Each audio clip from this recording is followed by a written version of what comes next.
A Páscoa, ela é a ratificação de que Jesus Cristo é Deus. Então, basicamente, até a ressurreição, nós temos ali Jesus Cristo, que no começo da sua vida pública os apóstolos acreditavam que era um grande profeta, né? Pedro é que vai quebrar isso e falar que ele é Deus. Então começam a crer que ele é Deus, só que quando Jesus morre, fica naquele silêncio das expectativas. E agora? Ele é ou não é? Ele é um homem qualquer ou não, sabe? Porque se Jesus não ressuscita, ele era talvez um grande agitador político, sabe? Aí o Jesus histórico faria sentido, né? Mas a questão é que ele ressuscita, então ele ratifica tudo o que ele fez. A partir desse momento, a gente consegue se relacionar com o próprio Deus.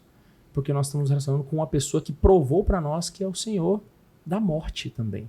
E ele é capaz de mandar na morte e voltar dela quando ele quiser.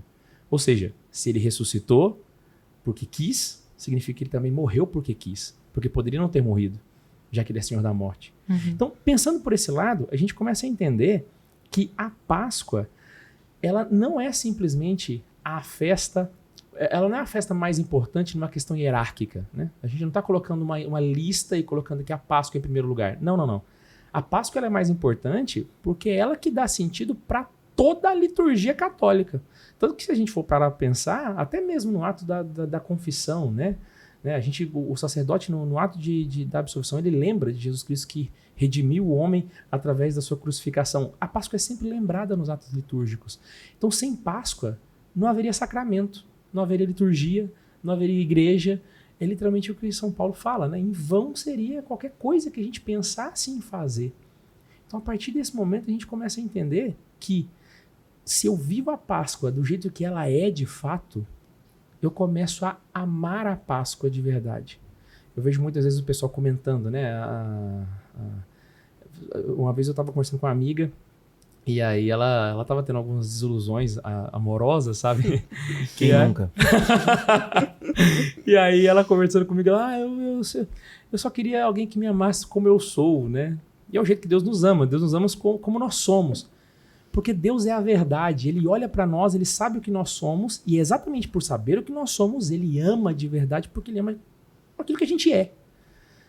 O sentido inverso também é verdadeiro. A gente também consegue amar as coisas quando a gente encara elas do jeito que elas são, sabe? E isso que é o sentido, por exemplo, de uma mãe que ama o seu filho mesmo com todos os defeitos, porque ela conhece o filho em toda a sua verdade.